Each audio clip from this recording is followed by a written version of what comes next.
8 golongan yang berhak menerima zakat. Siapa dia? Zakat itu tidak berhak menerimanya melainkan oleh seorang Islam yang bersifat dengan salah satu daripada 8 kumpulan yang disebut oleh Allah dalam Quran, dalam surah At-Taubah ayat 60. A'udzu billahi minasyaitonir rajim. Innamas shadaqatu lil fuqara'i wal masakin wal 'amilina 'alaiha wal mu'allafati qulubuhum wa fir riqab wal gharimin wa fi sabilillahi wa ibnis sabil fariidatan minallah wallahu alimun hakim. Bahawasanya sedekah sini mana sedekah wajib, yakni zakat, untuk yang pertama orang fakir, 2 orang miskin, 3 amil pegawai pemungut zakat, yang keempat orang yang dibujuk hatinya, dia panggil mu'allafah, mana orang yang baru masuk Islam, orang yang jinak dengan Islam ditabui. Yang ke berapa dah? Fuqara, masakin, amilin, mu'allafah, wa fir riqab. Yang kelima, hamba-hamba yang nak membebaskan diri dia daripada perhambaan. Yang keenam, al-gharimin, orang yang berhutang kerana terdesak. Bukan hutang beli kereta, bukan hutang beli rumah banglo. Kalau kira hak ni, buat kita ni asnaf belaka dalam ni. Tak masuk tu. Wa fi sabilillah, yang ketujuhnya fi sabilillah. Sabilillah ni panjang perbahasa kita, tengok nanti. Wa ibnis sabil, dan pengembara yang terputus bekalan. Dia kaya dengan diri dia tapi putus di sini. Itu 8. Fariidatan minallah, sebagai fardu yang wajib yang ditetapkan oleh Allah Azza wa Jalla, dan Allah itu Maha mengetahui lagi Maha bijaksana. Baik, kita bagi satu-satu. Yang pertama, innamas shadaqatu lil fuqara, fakir. Siapa fakir? Orang fakir ialah orang yang tidak berharta dan tidak berupaya mencari kehidupan. Tak gerak dah dia ni. Fakir, nak kerja pun tak mampu. Atau orang yang ada memiliki apa-apa dan berusaha tapi pendapatannya tidak sampai separuh daripada keperluan dia. Dia kerja tapi dia nak 1,000 boleh 300. Itu dia panggil fakir. Kecukupan sendiri dan tanggungnya. Barang siapa yang kuat berusaha, bukanlah dia orang fakir. Manakala dia boleh kerja, bukan fakir. Demikian juga orang yang ada punya kecukupan untuk dirinya sendiri dan tanggungannya, cukup, tapi nak tamak lagi, itu tidak boleh. Itu dia panggil fakir. Dan jika ia seorang faqih, hak tadi ra, fakir, dia ni faqih. Ha, maknanya orang faqih ni siapa dia? Orang yang penuntut ilmu. Kalau kita pergi ke orang petani, dia panggil tok fakir. Nah, menuntut ilmu, yang berbimbang dengan ilmu agama sehingga tidak dapat bekerja untuk mencari kehidupan, maka dia juga dikira seorang fakir. Kalau dia pergi kerja, tak ada orang nak mengajar. Kalau dia pergi kerja, dia tak sempat menuntut ilmu. Siapa nak? Tak ada orang alim. Maka dia termasuk dalam orang yang dikira fakir dalam masalah ini. Dan kesanggupannya bekerja tidaklah lagi diiktibarkan. Dia boleh kerja tapi dia tumpu ke menuntut ilmu. Firman Allah Ta'ala, فَلَوْلَا نَفَرَ مِنْ كُلِّ فِرْقَةٍ مِّنْهُمْ طَائِفَةٌ لِيَتَفَقَّهُوا فِي الدِّينِ وَلِيُنْذِرُوا قَوْمَهُمْ إِذَا رَجَعُوا إِلَيْهِمْ لَعَلَّهُمْ يَحْذَرُونَ.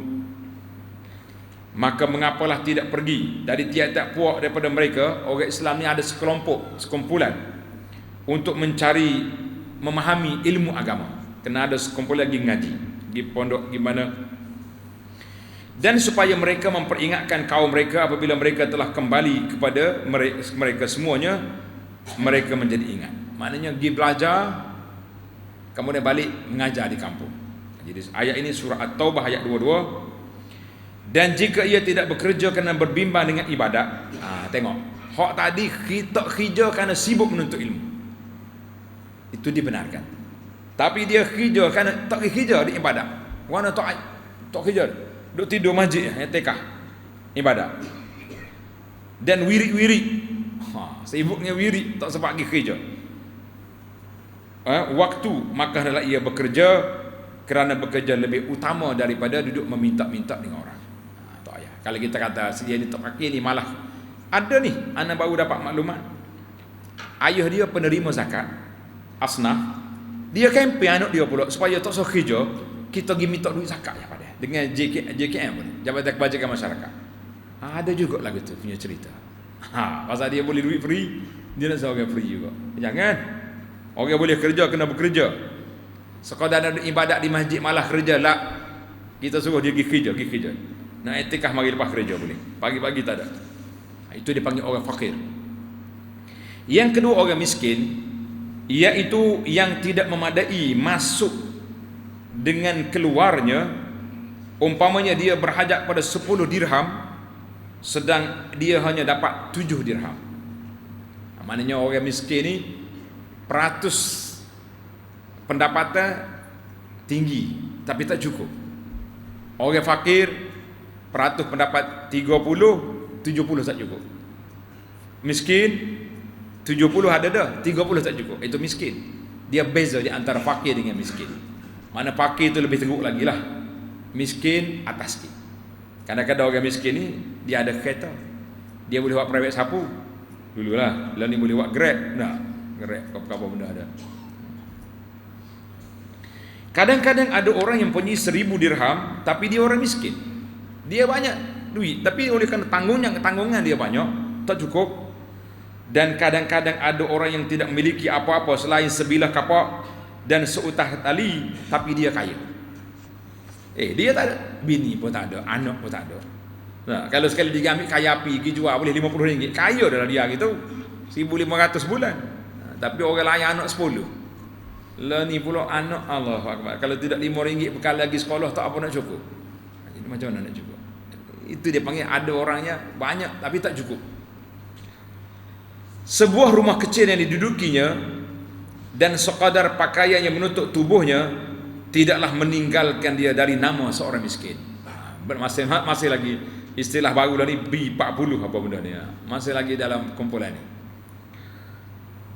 Demikian juga alat-alat rumah tangga yang diperlukan. Dia ada rumah dia, ada mesin basuh, ada peti, contohnya ada dapur. Jangan pula kita oh dia ni kayu ni ada peti. Tak kira dia tak boleh nak minum air sejuk nah. Boleh. Qila, kata sebahagian ulama, dia kata harus bagi seorang memberikan zakatnya kepada anaknya yang mukallaf apabila ia fakir atau miskin, kerana tidak wajib dia menanggung belanjanya. Jadi ada sebagian ulama kata kalau anak dia miskin tegar anak dia. Pok dia pula bakhil, nak bagi sedekah ke anak tak boleh dia bagi zakat. Kalau ayah dia tidak bakhil, orang tak bagi zakat ke anak. Apa satulah ada sebahagian ulama dia kata zakat ni tak boleh beri kepada furu' dengan usul. Furu' maknanya cabang kita, anak kita, cucu kita tak. Usul ayah, mak atau tak boleh bagi zakat. Tapi kalau kata anak tu miskin sungguh, ayah dia pun tak ada lah nak sedekah pun tak ada juga, cuma dia ada duit zakat ni ya. Jadi ada pendapat kata boleh beri kepada anak. Boleh beri kepada anak dengan sebab itu. Tapi walau macam mana pun kita, tapi kalau adik-beradik yang miskin tidak ada pertikaian. Adik-beradik kita hok miskin, anak saudara kita miskin, bagi. Sebab tu sekarang ni majlis agama mana-mana negeri pun bila kita bayar zakat kepada dia, dia boleh ambil balik. Ada negeri bagi 25%. Mana kalau kita bayar 1,250 kita boleh ambil, minta untuk nak bagi sendiri kepada anak-beranak kita yang miskin. Baik, pergi bayar, duit dapat 100% daripada hasil resit zakat 100%, dan kita boleh ambil balik 25%. 25% lah. Jadi boleh ambil pergi bagi ke orang miskin yang kita kenal. Daripada dia isi borang ke masjid ni, baik kita bagi terus dia. Itu penting. Dan sekarang ni pula kalau kita ada untuk negeri ni, kalau ada 30,000 sekeping, dia boleh ambil 50%. Kita tolong KP ke pusat zakat. Ada 30,000 bagi, boleh resit 130,000, kita boleh ambil 15,000 untuk kita bagi kepada fakir miskin. Jangan buat klik rumah haram makan. Kita boleh bagi. Ini pentinglah. Oh, tak ada dah anak-anak kita orang miskin kalau kita kaya. Kita boleh bagi kepada orang-orang yang fakir miskin yang kita kenal. Aulah daripada kita tahu gimana. Baik. Kalau nak detail kena cerita lain. Yang ni kita ringkas. Yang ketiga, amil wal amilina 'alaiha, pegawai zakat. Dia panggil amil, iaitu yang bekerja mengumpulkan zakat, termasuk juru tulis, penyimpan dan pengangkut. Ramai dulu pengangkut barang-barang. Lo ni ngangkut resit. Pengangkut resit yang pergi masuk dalam bank ya, tak ada masalah apa. Jadi pegawai boleh diterima zakat. Sebab kalau dia tak terima duit zakat, pas dia nak pergi kerja lain, tak ada lah zakat pula. Cuma sekarang ni pegawai ni ada duit zakat dah, dia panggil amil. Amil hak lantikan ni. Dia ada peratus pula. Itu kita tak campur. Itu kembali kepada pihak penguasa negeri yang menetapkan seorang amil itu boleh berapa. Tapi kadang-kadang amil hak bandar-bandar besar, berpuluh ribu boleh. Kita wallahu alam, saya tak nak bincang bab tu. Itu kembali kepada pejabat yang autoriti. Yang keempat, al-mu'allafati qulubuhum, orang yang dipujuk hatinya. Dia adalah seorang mulia yang telah meluk Islam, ditaati di kalangan kaumnya. Memberinya itu berarti menetapkan pendirinya di atas Islam dan menggalakkan pemerhati hati dan pengikut. Mana orang ni orang besar, tok ngulu kafir ni masuk Islam, kita nak jinakkan dia tu, kita bagi zakat. Tapi kalau dia hati dia mantap dah Islam kuat dah, boh lah duk bagi dia nya zakat. Sebagaimana dibuat oleh Sayyidina Umar. Kalau tidak pakai zakat semua dia tu. Mu'allah ni ada tempoh. Kita sini tak ada tempohnya. Ni ustaz mana ceramah tu? Ustaz Mu'allah. Padahal kawan tu hafal Quran, hafal hadis. Hafal kitab fiqh tu. Ada setengah tu PhD tafsir dah boleh. Duk main Mu'allah lagi. Mu'allah ni orang baru masuk Islam. Ana waktu duduk dalam jawatan kuasa Perkin dulu, kita duk bahas Mu'allah ni berapa tahu ya? Boleh guna pakai. Ni kata Malaysia ni pakai mati Mu'allah. Siapa mati? Mu'allah. Nak kata apa? Jadi Mu'allah di sini maknanya orang yang kita nak jinakkan hati dia. Juga orang yang masih lemah. Tengok, orang yang masih lemah hati. Sama ada dia ni mempunyai kedudukan, mana kalau kita mantapkan dia, ramai apa ikut dia akan masuk Islam. Ataupun orang ni mahu masuk Islam tapi lemah. Mungkin ada setengah ni Mu'allah kita ni, saudara kita dihalau keluar oleh keluarga dia, kau hambak keluar rumah ke macam. Ini patut kita bantu. Yang kelima, wafir riqab, iaitulah orang yang berhutang, yang memerdekakan hamba,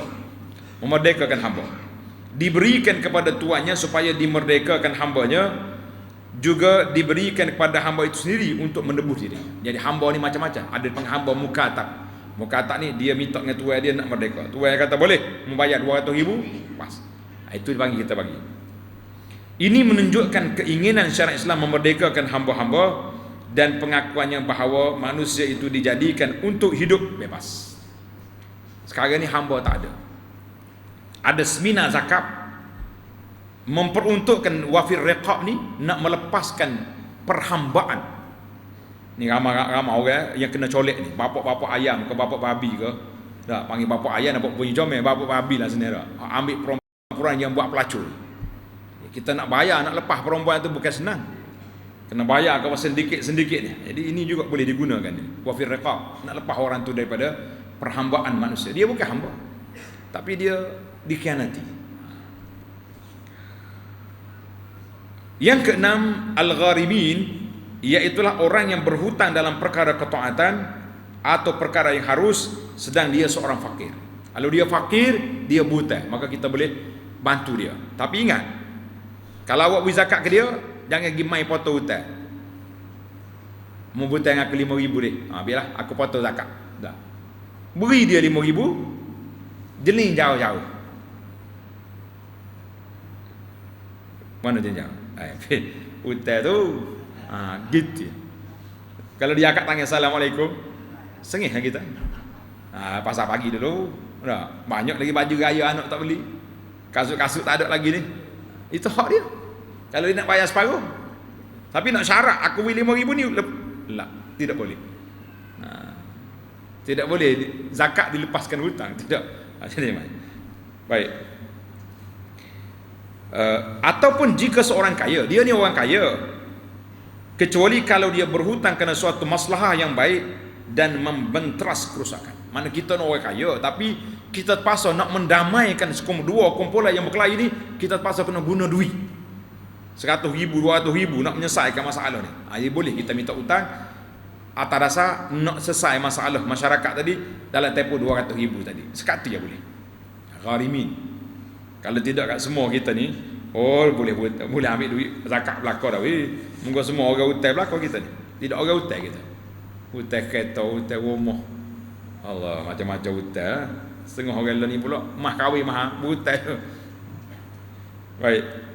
Yang ketujuh, Ibnu Sabil, pengembara, iaitu yang terlantar, yang terputus bekalan dalam perjalanan, terputus perhubungannya dengan ahli dan kaum kerabatnya, seakan-akan jalan yang dilaluinya itu ialah ibu bapanya. Pemerintah menolongnya ini sebagai galakan dari syarak terhadap pengembaraan. Demikian mana kita ni, orang ni mengembara, mari sini dia punya bekalan habis. Lama dulu lah, lama ni boleh telefon ya. Masuk duit tu, transfer mari, habislah. Lama dulu nak telefon mana? Kalau kita duit kita hilang sini, nak balik tak boleh. Dia kaya negeri dia tu, tapi boleh kita beri zakat dia, ambil berapa ratus tambah nak balik kampung, 1000 ambil. Benar. Lama ni macam mana? Kita tu tak tahu juga, sebab kadang-kadang masalah tak. Demikian juga anak yang dijumpai di jalanan yang tidak dikenali nasabnya, mempunyai hak dari harta zakat untuk melihara dan mendidiknya. Kita jumpa budak membuz, dia panggil. Budak yang dibuang oleh mak ayah dia, tak tahu siapa. Jumpa duk merayau tepi ni, ataupun budak kecil ada campak di mana-mana stesen bah. Itu. Baik. Sebenarnya fisabilillah duk tengah. Tapi Tuan Syekh kita nak bahas panjang sikit fisabilillah. Yang ke-8, fisabilillah. Mengikut tafsir asal, ulama kata fisabilillah hanyalah tentera-tentera sukarela, dilengkapi mereka dengan perbekalan dan alat senjata, walaupun mereka itu orang kaya, sebagai menolong mereka menghadapi pertempuran di medan perang. Mana asal kalau kata fisabilillah, beli alat senjata peperangan. Tapi zaman kita ini macam mana? Berkata Syekh Jamaluddin Al-Qasimi dalam kitabnya Mau'izatul Mu'minin. Kitab Mau'izah ni ramai orang ustaz-ustaz mengajar. Kita pun mengajar lebih kurang 150 siri kuliah rasanya. Mau'izatul Mu'minin. Dia kata ini adalah daripada apa yang telah ditafsirkan dengannya oleh fuqaha. Wa fi sabilillah, pada jalan Allah mereka jadikan puak ini bagi tentera-tentera yang berjuang khasnya, terdiri dengan asar ni kata-kata sahabat yang diriwayat daripada golongan salafus salih. Itu asalnya kalau kata fisabilillah tentera. Tapi Qasimi kata di sisiku, pada pandangan dia, bahawa ini adalah satu keringkasan maksud dari menghinggakan. Mana menghinggakan, meletakkan satu benda di satu tempat je, yang umum pada satu maksud yang terpenting sekali. Bukan menghinggakan, maknanya mengurung atau meletakkannya tentang tujuannya menurut bahasa.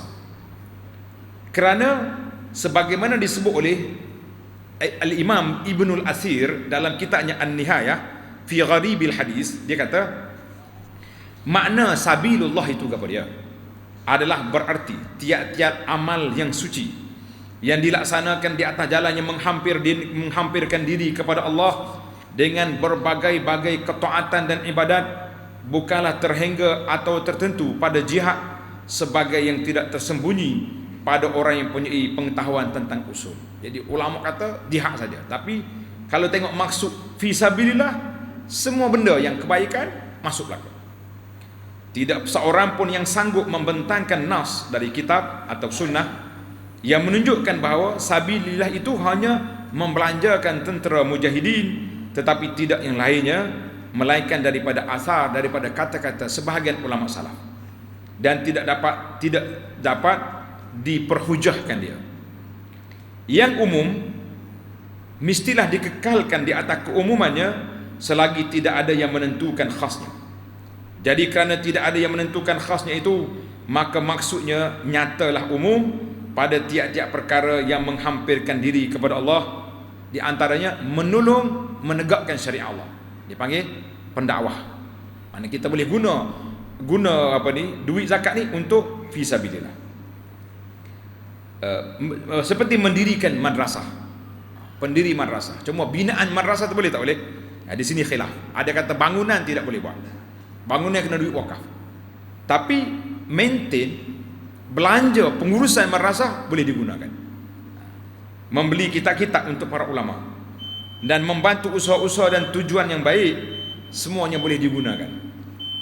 Kata Syekh Mustafa Al-Ghalayini, adapun memberikan sedekah pada jalan Allah itu ialah pada tiap-tiap perkara yang disyariatkan, yang kebajikannya kembali kepada kepentingan umum dan mencegah segala kerusakan, seperti membelanjakan untuk kelengkapan perang jihad, dan termasuk dalam perkara fisabilillah itu sekolah, madrasah, pondok-pondok dan lain-lainnya daripada perkara yang faedahnya dan kebajikannya kembali kepada umat Islam. Kitab dia Al-Islam Ruhul Madaniyah ataupun Ad-Dinul Islam wal Kromo. Kromo itu nama penguasa penjajah di Mesir. Maknanya Islam lawan Luk Kromo. Jadi Kromo tak bagi zakat, jadi kita lah kena guna duit zakat untuk berjihad.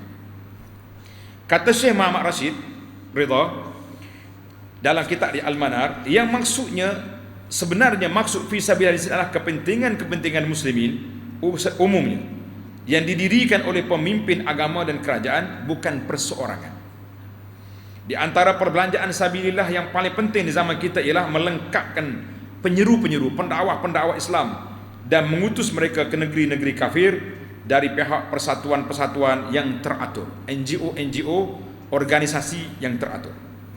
Menyarai mereka dengan secukupnya sebagai yang diperbuat oleh orang-orang kafir dalam usaha menyiarkan agama mereka. Termasuklah membelanjai sekolah-sekolah untuk pengajaran syariat dan lain-lain sebagian dari kepentingan umum. Ana buat contoh yang paling mudah sekali. Kita terlibat dengan menubuhkan pusat Japan Dakwah Center di Osaka. Osaka mana ada kerajaan mana nak bagi duit dengan dia? Dia kerajaan Jepun, kafir, yang masuk Islam sikit je. Jadi kalau kita tak boleh guna duit-duit zakat ni untuk pendakwah yang duduk sana, belanja dia maintain besar. Seorang pendakwah mungkin dia paling kurang kita kena beri poket dia 10,000 baru dia boleh duduk di Jepun. Sini 10,000 besar banyak. 10,000, 15,000 baru agak selesa. Jadi kita kena guna duit-duit zakat. Sekarang ni puak-puak kafir guna diayah melalui alat-alat media yang kita ada ni. Kalau kita tak guna juga media, jadi duit-duit inilah kita guna fisabilillah ni mesti diperluaskan, tapi jangan disalahgunakan. Sekarang ni kita bimbang sebahagian daripada pendiri-pendiri sekolah-sekolah tahfiz yang baru-baru ni, ini bukan satu kecurigaan, bukan su'zon, tapi boleh kita tengok sendiri. Budak-budak ada 5 orang, ada 10 orang. Iklan besar, ratus ribu masuk sekali bulan Ramadan. Siapa yang kaya? Ada baru ni orang mari cerita, dia pergi melawat satu tempat, dia bagi setiap bulan ke tempat ni. Pergi banglo sebuah, rumah buruk sebuah. Dia tanya pelajar, ni rumah siapa ni? Rumah Tuan Syekh, Tuan Mudir. Ni tempat kami belajar. Kalau dia masuk dalam TikTok, dalam video ni, ni rumah buruk ni. Budak-budak menangis tak ada makanan. Budak tanya, rumah dia Masya Allah kereta 2-3 buah depan tangga. Kita kata dia bertanggungjawab depan Allah. Jadi kita yang nak bagi sedekah, nak bagi infak, nak bagi zakat ni, pergi tengok juga tempat kita nak begitu. Jangan percaya ke TikTok, jangan duk percaya ke elan-elan yang dia beri. Pergi melawat tempat tu, betul ke dia perlu, ada orang ke tidak. Kadang-kadang budak-budak yang ada, Tok Syekh tak ada. Jadi para jemaah sekalian, fisabilillah, tapi jangan dieksploitasi, jangan disalahgunakan fisabilillah untuk perkara-perkara yang tidak sepatutnya.